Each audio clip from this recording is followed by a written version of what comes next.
कर दोगे ना भाई, मैं वहां गया था, वहां ऐसे लग गया, मैं उधर था, मुझे ऐसे लग गया, मैं वहां, तब भी वो नहीं समझ पाएगा कि करंट लगता कैसे है। तो कैसे पता लगे उसे करंट कैसे लगता है? वो स्विच है, उसमें उंगली डलवा देना, उसी वक्त ज्ञान हो जाएगा उसे। अच्छा, ये इतनी देर से मगजमारी कर रहे हैं, ऐसा है करंट, समझो। यानी सुनना और अनुभव करना जमीन आसमान का अंतर है। तुम 100 बार झटका झटका झटका बोलोगे, एक बार भी झटका ना लगेगा उसे तुम्हारे करंट के। एक बार छू लिया ना तो 4 फुट पीछे जाके गिरेगा। इसी प्रकार आत्मा आत्मा आत्मा सुनने से किसी को आत्मा का बोध नहीं होता। सुन तो लिया कि नितिन दास ने आत्मा के बारे में इतना कुछ बता दिया, सुन तो सबने लिया, और सुन सुन के कई ज्ञानी भी बन गए, बताने भी लग गए, सुनी सुनाई बात सुनाने भी लग गए, लेकिन कभी बोध नहीं कर पाए। क्यों नहीं कर पाए? क्योंकि आत्मा का बोध करना और आत्मा के बारे में सुनना, ये दोनों अलग चीजें हैं। गुरु से ज्ञान प्राप्त करके जब हम साधना में लीन होते हैं, कौन सी साधना में?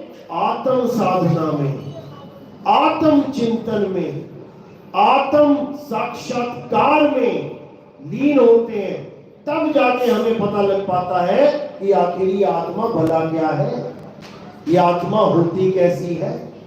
और इस आत्मा का प्राप्त हो जाना ही परमात्मा का प्राप्त हो जाना होता है। इसमें कोई भेद नहीं होता है।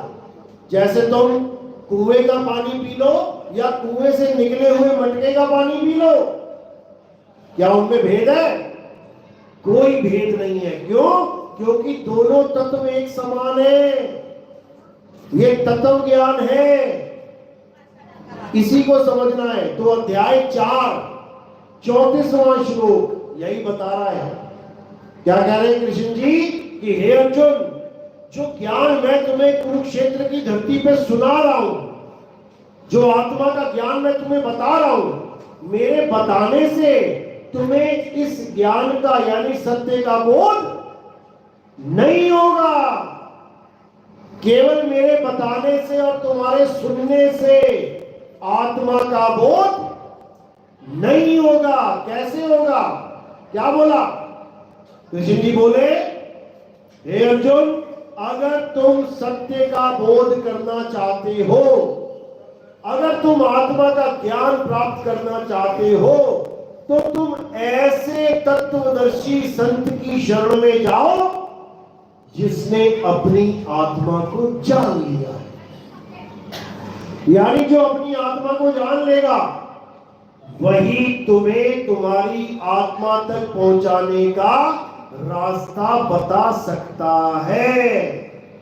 जिसने खुद कभी करंट ना खाया, वो तुम्हें क्या बताएगा कि कौन से स्विच में हाथ लगाना है? जिसने खुद कभी हाथ ना लगा के देखा, वो तुम्हें भी नहीं बता पाएगा। उसको पता ही नहीं करंट होता कहां है। जहां से उसको लगा है, वो तुम्हें भी कह देगा, बेटा मुझे यहां से लगा था, तू भी हाथ लगा दे यहां। तब तो समझ में आती है बात, नहीं तो कपोल कथाएं मात्र है, 52 अक्षरी है। तत्वदर्शी संत के पास जाके, तत्वदर्शी का मतलब समझ लो पहले, क्योंकि आजकल मंत्र देने वाले भी तत्वदर्शी बने बैठे हैं। 52 अक्षरी नाम पकड़ाने वाले भी अपने आप को तत्वदर्शी संत बताते हैं। तत्वदर्शी का मतलब क्या होता है? शब्द में ही अर्थ छुपा है। तत्वदर्शी, तत्व का मतलब एक वस्तु, जैसे 5 तत्व 5 वस्तुएं, छठा तत्व छठी वस्तु, आत्म तत्व आत्म वस्तु। यानी तुम्हें तत्व का दर्शन कराने वाला तत्वदर्शी संत कहलाता है। अब दर्शन का मतलब ये नहीं कि तुम्हें आंख से दर्शन होंगे, कि तुम्हें आंख से दर्शन होंगे। करंट की तार, बिल्कुल नंगी तार तुम्हारी आंखों के सामने से जा रही है, देखो ऊपर जा रही है, देखिए ना तारे देखी हैं, बिजली की मोटी मोटी तारें, उसके ऊपर कोई टेप थोड़ी नहीं लगा हुआ है, नंगी तारें जा रही हैं, उसमें करंट भी जा रहा है, लेकिन क्या तुम अपनी आंखों से देख पा रहे हो कौन सा करंट है? लाल है, पीला है, काला है, नीला है? तुम्हें तार तो दिख रही है, मेटल की तार तो दिख रही है, कॉपर की हो सकती है, जिंक की हो सकती है, लोहे की हो सकती है, लेकिन तुम्हें करंट नहीं दिखाई देगा, लेकिन फिर भी जा रहा है उसमें से। तो उस तत्व को यानी करंट को, उसका दर्शन करवाने वाले को, अब करंट का दर्शन कैसे करेंगे? करंट का दर्शन करेंगे उंगली लगा के। जब उंगली लगाएंगे तो तुम्हें बिना आंखों के करंट का दर्शन हो जाएगा, तुम्हें समझ में आ जाएगा कि बाप रे बाप इसमें करंट है, बिना आंखों के समझ में आ जाएगा। क्यों? क्योंकि अनुभूति हो जाएगी। इसी प्रकार आत्म तत्व का दर्शन कराने वाले संत को तत्वदर्शी संत कहते हैं। और गीता में यही समझाया,